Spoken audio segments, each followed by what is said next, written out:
4-5 दिन पहले जब इस कार्यक्रम का वो व्हाट्सएप मैसेज भेजा मोहता साहब ने, तो उसका विषय पढ़ के ये मेरे चिंतन के केंद्र में, तो मुझे बहुत अच्छा लगा। और फिर उस्ताद बोलेंगे, फिर आज सुबह फोन आया मोहता जी का, क्या आप आ रहे हैं कार्यक्रम में? मैंने कहा आज के निज़ाम साहब बोलेंगे तो मैं कब से उठ के आ जाऊंगा। क्या बात। तो और ये उसको वो सेंट लिस्ट तो होती नहीं, वहाँ बच्चे चले जाते हैं बाबा का।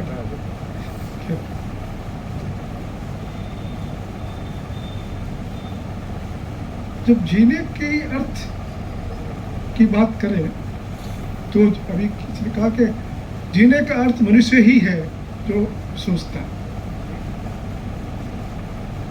तो जो मनुष्य जीने का अर्थ सोचता है तो वो अपने जीने का अर्थ नहीं, मनुष्य के जीने का अर्थ नहीं, वो पूरे जीवन का अर्थ सोचता है। 84 लाख योनियां वो सबकी सोचता है। तो दर्शन में ये कहा गया कि जीने का न तो कोई अर्थ है न जीने का कोई उद्देश्य है, बस है। ये ब्रह्मांड का क्या उद्देश्य और है तो हम कैसे जानेंगे? तो ब्रह्मांड, इस विशाल ब्रह्मांड की हम कल्पना भी नहीं कर सकते। तब अभी एक बनाया हर्बल स्कोप, वहां से 50 करोड़ प्रकाश वर्ष दूर से एक किरण आई।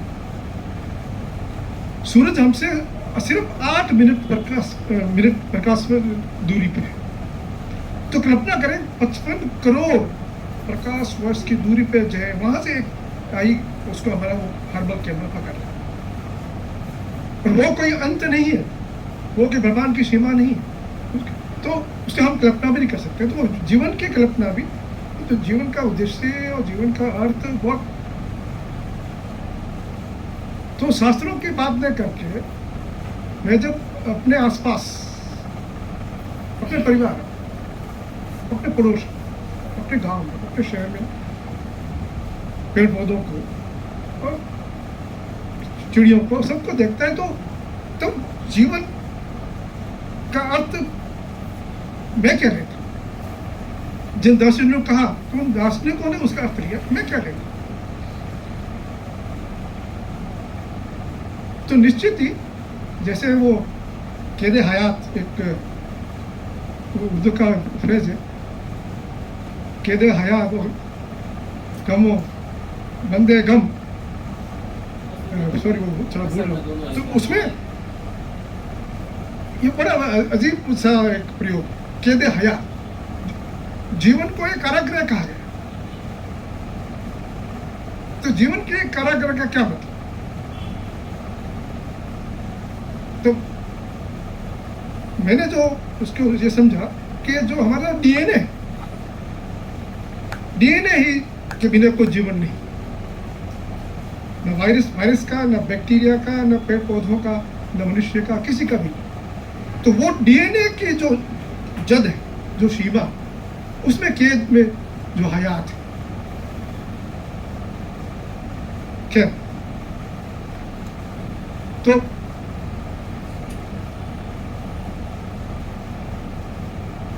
जब हम जीवन की बात करते हैं तो उसमें प्राणी मात्र है 84 लाख योनियां, तो उसमें कॉमन चीज क्या? हम खाते पीते हैं, हमको आहार चाहिए, ये भी कॉमन है, लेकिन सबसे कॉमन चीज जो मुझे लगी वो है अपने वंश की वृद्धि, अपने जीनोम को, अपने जीन्स को, अपने डीएनए को आगे बढ़ाना। ये माइक्रोब जहां से जीवन की उत्पत्ति हुई से लेकर 84 लाख योनियों में शिखर पे जो मनुष्य खड़ा, वो सब पे लागू होता है। तो अगर एक वायरस ने, एक बैक्टीरिया ने, एक पक्षी ने और एक मनुष्य ने, किसी ने, तो ये सब की कॉमन है कि वो अपने वंश की वृद्धि करे। तो अगर वो वंश की वृद्धि कर देता है तो उसके जीवन को अर्थ मिल गया।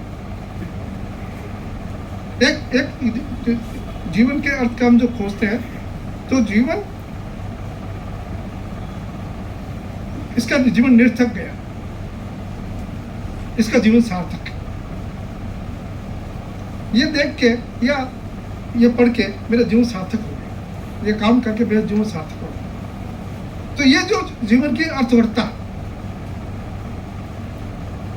जीवन कैसे सार्थक होता है, तो जीवन की अर्थवत्ता बढ़ती है कर्म से। तो पैदा सवाल ये होता है कि कर्म क्या? तो बहुत मोटा मोटी कि हमारा कर्तव्य है वो हम करें, उसको हम कर्म कर सकते हैं। जो भी गतिविधि है, सक्रियता, एक्टिविटी, वो कर्म नहीं।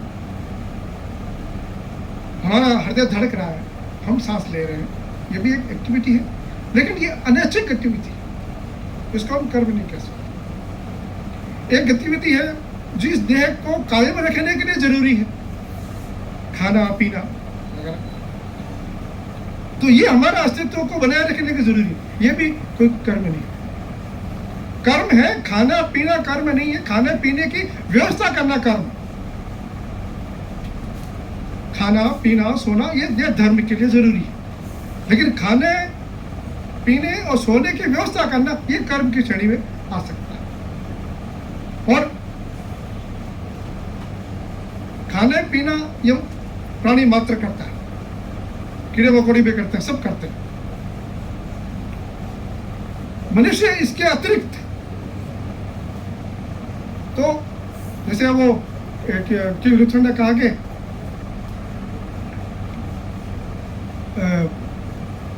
दौड़ो, दौड़ नहीं सकते तो चलो, चल नहीं सकते तो घुटनों के बल चलो, और घुटनों के बल भी नहीं चल सकते तो रेंगो, लेकिन आगे बढ़ते रहो। जैसे हमने चरैवेती अपने शास्त्र में कहा, तो किसी ने, संता सिंह ने कहा, पर जाना कितने हैं? तो ये एक चुटकुला ही है, लेकिन इसके अंदर आप मतलब कर्म करते रहे, लेकिन गंतव्य क्या है, जाना कहाँ है, मंजिल क्या है? तो ये मंजिल का ख्याल, जीवन के उद्देश्य का ख्याल, जीवन के अर्थ का ख्याल, ये मनुष्य में ही। तो लेकिन मनुष्य चूंकि चिंतनशील प्राणी है, तो ये भी सोचता है पूरे जीवन का, 84 लाख होने का जीवन का अर्थ क्या, तो वो अपने वंश की वृद्धि करता है और दूसरों के जीवन को एक गरिमापूर्ण बनाने में और सुखद बनाने में अपने को योगदान देता है, तो वो उसके जीवन के एक सार्थक अर्थ हो। जैसे निदा फाजली का एक शेर है, घर से मस्जिद है बहुत दूर, चलो एक काम करें, किसी रोते हुए बच्चों को हंसाया जाए। तो ये रोते हुए बच्चों को हंसाना मतलब किसी के जीवन के अंदर एक मुस्कान देना, उनके जीवन को एक गरिमा, एक सरल आसान बनाना। तो ये हम दूसरे का अगर सोचते हैं तो वो जीवन के अर्थ। और एक इसके लिए रास्ता में बहुत अच्छी कहावत है, आप जड़ी पराई जानो। तो दूसरे के जगह खुद को रख के देखो कि ये चीज मुझे बुरी लगती है तो उसको भी बुरी लगेगी, ये चीज मुझे अच्छी लगती है तो उसको भी अच्छी लगेगी। तो आप जड़ी पराई जाने का ये मतलब है कि दूसरों को जो अच्छा लगे, खुद को जो अच्छा लगे वो दूसरों के साथ व्यवहार करो, जो खुद को बुरा लगे वो व्यवहार दूसरों के साथ मत करो। तो ये तो कर्म करें, उसी में जीवन की अर्थवत्ता है। और वो कर्म ऐसा हो सहृदय, सेंसिटिव, जो दूसरों को तकलीफ न दे। तो मुझे यही समझ में आता है कि जीवन के अर्थ का यही है।